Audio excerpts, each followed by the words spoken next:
Hi friends, welcome to Civils Daily. अपनी अर्थ पर इतनी इंटरेस्टिंग चीज़ें होती हैं और इतनी ज़्यादा जो प्रकृति है, जो नेचर है, अलग-अलग उसके रंग देखने को मिलते हैं और कभी-कभी कुछ गलतियाँ आदमियों से, इंसानों से हो जाती हैं और वो टूरिस्ट स्पॉट बन जाता है, अट्रैक्शन बन जाता है। ऐसी ही एक जगह तुर्कमेनिस्तान में है और उसको गेटवे टू हेल कहा जाता है। आज इसी के बारे में जानेंगे क्योंकि ये गैस क्रेटर है, नेचुरल गैस का क्रेटर जो 50 इयर्स से ज़्यादा हो चुके हैं और अभी भी वो जल रहा है। यानी उसके उसमें से जो आग निकल रही है, वो जो बर्न बर्न हो रहा है, उसको बुझाया नहीं जा सकता है, तो वहाँ के जो प्रेज़िडेंट हैं, तुर्कमेनिस्तान के जो प्रेज़िडेंट हैं, गुरबांगुली बेर्दिमुखम इनका नाम थोड़ा-सा डिफ़िकल्ट है बर्दिमुखमदेव।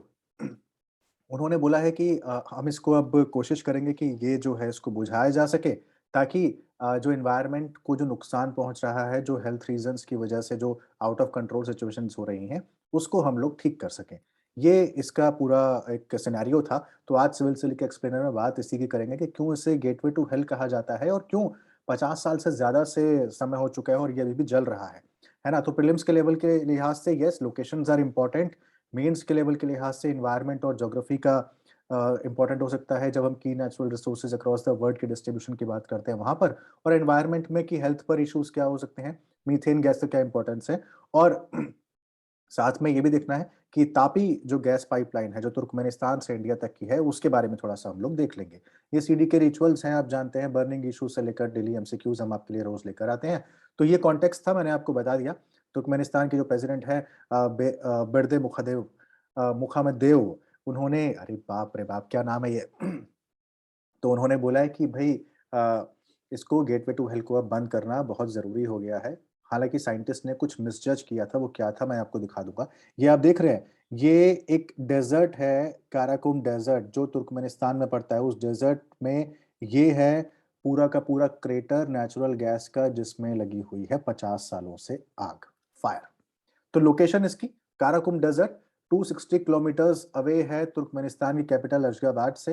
अश्गाबाद के जानते हैं ये अश्गाबाद है, ये तुर्कमेनिस्तान का मैप देख पा रहे होंगे और ये है पूरा ऊपर काराकुम डेज़र्ट और ये अमू दरिया रिवर आप जानते हैं ना, ये यहाँ से इसके बारे में आपने पढ़ा ही होगा, है ना? ये उज़्बेकिस्तान है, कज़ाकिस्तान है, ईरान है, अफ़गानिस्तान है, तो इसकी बाउंड्री कहाँ-कहाँ से लगती हैं, ये आप देख लीजिए कि 4 देश पड़ रहे हैं, कज़ाकिस्तान, उज़्बेकिस्तान, अफ़गानिस्तान और ईरान। कैस्पियन सी से लगता है, बिल्कुल लगता है और साथ में काराबोगाज़ बे भी है। याद रखिएगा काराबोगाज़ बे कहाँ पर है, तो तुर्कमेनिस्तान जगह है काराबोगाज़ बे ये है और ये है कैस्पियन सी किन-किन कंट्रीज़ से लगता है, अगर आपको पता हो तो प्लीज़ मुझे कमेंट बॉक्स में ज़रूर बताइए।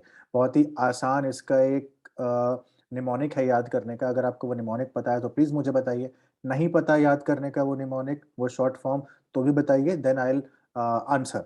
तो वहाँ पर मैं आपको बता दूँगा कमेंट बॉक्स में।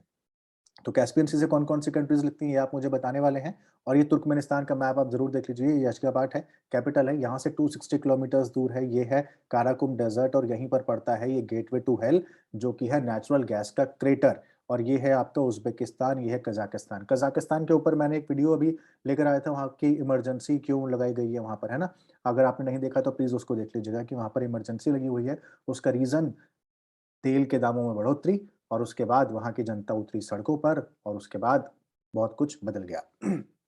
तो हुआ ये कि 1971 में सोवियत जब था तो वो ड्रिलिंग ऑपरेशन कर रहा था तो सोवियत के जो जियोलॉजिस्ट थे, उन्होंने वहाँ पर तो सोवियत ड्रिलिंग ऑपरेशन चल रहा था 1971 में, है ना? तो उसमें हुआ ये कि ऑयल के लिए ड्रिलिंग की गई थी काराकुम डेज़र्ट में सोवियत में 1971 में। तो उन्होंने एक नेचुरल गैस के पॉकेट को गलती से हिट कर दिया, वहाँ पर ड्रिल कर दिया और उसकी वजह से अर्थ जो थी, वो जो पूरा हिस्सा था वो कर गया कोलैप्स। अब वो कोलैप्स जब किया तो उसके बाद में वहाँ पर बहुत सारे ना 3 या 4 सिंक होल हो गए बड़े-बड़े। अब उसको वापस तो लाया नहीं जा सकता है, तो सिंक होल होने के बाद वो पूरा का पूरा जो हिस्सा था, वो बदल गया इस पूरे के पूरे ये देखिए क्रेटर में और यहाँ पे निकलने लगी आग, फायर। तो गलती से हुआ एक ये सिंक होल था और इसके बाद आप अ, ड्रिल करने जा रहे थे ऑयल के लिए और गलती से पॉकेट हिट हो गया नेचुरल गैस का। तो 1971 में ये होता है, लेकिन ये लोग मानते हैं इसीलिए यहाँ पर लिखा है many believe it formed when a Soviet drilling operation went wrong in 1971। ऐसा माना जाता है। मिस्ट्रीज हैं इसके क्रिएशन को ले लेके काफी सारी। उनमें से एक भरोसा, सबसे ज़्यादा लोग इसी को मानते हैं कि यही हुआ था। लेकिन इसके पीछे कई राज़ हैं, अब वो क्या है मिस्ट्रीज़ अलग-अलग क्या है ये तो नहीं पता। कुछ लोगों का मानना कुछ और होगा लेकिन ज़्यादातर का भरोसा यही है। तो लेकिन कनाडा के जो एक्सप्लोरर थे, जो सबसे पहला एक्सप्लोरर वहाँ पर गया था, ही वाज़ जॉर्ज कुरूनीस। उनका वीडियो ये आप डालेंगे ना जब आप जॉर्ज कुरूनीस आप यूट्यूब पर डालिएगा कनाडा के एक्सप्लोरर हैं और ये पूरा वो सूट-वूट पहन के जो जाते हैं जिस तरीके से जब आप ऐसे एक्सप्लोरेशन करते हैं तो आपको एक बाकायदा एक सूट पहनना पड़ता है सिल्वर सिल्वर कलर कलर का। तो वो पहन के वो गए थे और आप ये वीडियो डालेंगे तो उनका वो जाता हुआ वीडियो और वहाँ की फ़ोटोज़ आपको ज़रूर दिखेंगी और बहुत ही इंटरेस्टिंग है, प्लीज़ आप उसको ज़रूर देखिएगा। जॉर्ज क्लूनीज़ गए थे, उन्होंने एग्ज़ामिन किया था क्रेटर की डेप्थ को एग्ज़ामिन किया था 2013 में एंड उससे पहले किसी को पता ही नहीं था कि ये कैसे शुरू हुआ था, क्या हुआ था, उसकी डेप्थ कितनी है। तो उन्होंने जाकर उसकी डेप्थ जो है नापी थी। बहुत ही मतलब वैसा काम था ये, दलेरी का हिंदी में बोलते हैं, है ना? तो according to the local Turkmenistan के जो जियोलॉजिस्ट हैं, उनका कहना है कि ये 1960s में फॉर्म हुआ था और 1980s में इसमें से आग निकलनी शुरू हुई। कुछ लोग वो सोवियत वाला मानते हैं, लेकिन जियोलॉजिस्ट का मानना है कि क्रेटर फॉर्म हो चुका था 1960s में ही और 1980s में ये लिट होना शुरू हो गया था। अब जो क्रेटर ये है, ये वहाँ के लिए एक टूरिस्ट स्पॉट बन चुका है। आप ये डालेंगे भी ना गेटवे टू हेल जब गूगल पे तो आपको टूरिस्ट के साथ काफ़ी सारी फ़ोटोज़ मिल जाएँगी।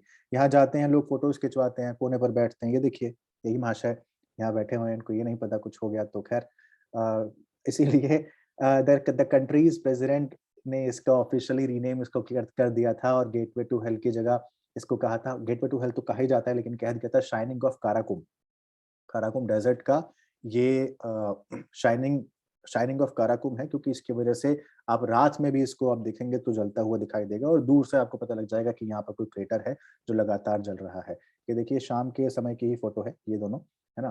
तो ये इस तरीके से धीरे-धीरे आग कभी कम होती है, कभी तेज़ निकलने लगती है, तो ये घटता-बढ़ता रहता है, 50 सालों से ऐसा चल रहा है। 69 मीटर वाइड है, बाप रे! 69 मीटर वाइड है और 30 मीटर्स डीप है। तो आप सोच सकते हैं कि क्या है। जब ये जॉर्ज क्लूनीज़ इसमें गए थे ना, तो एक बाकायदा काफ़ी सारे लोग थे और उन्होंने एक रस्सी टाइप का कुछ लगाया गया था यहाँ पर, वो उससे वो उतरे थे इसमें। बहुत ही इंटरेस्टिंग फ़ोटोज़ हैं, अगर आप इंटरेस्ट रखते हो तो प्लीज़ आप देखिएगा और रखना भी चाहिए इन सब चीज़ों में। ये बहुत ही ऐसे टॉपिक्स होते हैं जो कि बहुत कम न्यूज़ में आते हैं या फिर हमको जानने-सुनने का इनको मौका मिलता है। Now the question is why is it flamed? तो एक्चुअल में ये जो नेचुरल गैस का पॉकेट है, इसमें है मीथेन, ये मीथेन लिए हुए है। हेंस मीथेन को स्टॉप करना लीकिंग से एटमॉस्फेयर में साइंटिस्ट को अ, लिट इट विथ फायर उन्होंने इसमें आग लगाने की कोशिश की अज़्यूमिंग कि भई कि यहाँ पर शायद गैस जितनी प्रेज़ेंट है, वो जल्दी से खत्म हो जाएगी और कुछ ही हफ्तों में ये बंद हो जाएगा। उनको ऐसा लगा। लेकिन वो उन्होंने कर लिया इसको misjudge because the amount of gas present in the pit was much higher than what it was predicted by the scientist that time. बहुत ज़्यादा थी उस अमाउंट से जो उन्होंने सोचा था and because the crater has been on fire for 5 decades now. सोचा था कि होगा, थोड़ा बहुत हो जाएगा हफ्तों में खत्म, हो गए 50 साल से ज़्यादा, कैसे खत्म होगा बाबू? तो इसके लिए अब चल रहा है काम, प्रेज़िडेंट लगे हुए हैं कि भई इसको अब खत्म किया जाए, ज़्यादा नुकसान-वुकसान पहुँचा रहा है ये एनवायरनमेंट को भी और हम लोगों को भी। हर बार आप टूरिस्ट स्पॉट बोलकर नहीं ना कर सकते सारी चीज़ें। ख़ैर Now, why did Turkmenistan order to extinguish it? Because human एक तो एक ह्यूमन मेड क्रेटर है ना? उसका नेगेटिव इफ़ेक्ट तो पड़ ही रहा है एनवायरनमेंट पर और हेल्थ पे। जो आस-पास लोग रह रहे हैं, लगातार गैस वहाँ से निकल रही है, जल रही है, मीथेन निकल रहा है, तो उसका ह्यूमन मतलब प्रभाव तो सामान्य-सी बात है, हेल्थ पर पड़ेगा ही पड़ेगा। साथ में आपके जो वैल्यूएबल नेचुरल रिसोर्स है ना, गैस का रिसोर्स ही है ना वो, अब वो हो रही है वेस्टेज, वो जले जा रहा है, वेस्ट हो रहा है। और उसकी वजह से आप यहाँ से सिग्निफिकेंट प्रॉफिट कमा सकते थे, लेकिन आप नहीं कमा पाए। तो इसकी वजह से एक्सटिंग्विश करने की बात चल रही है इसको।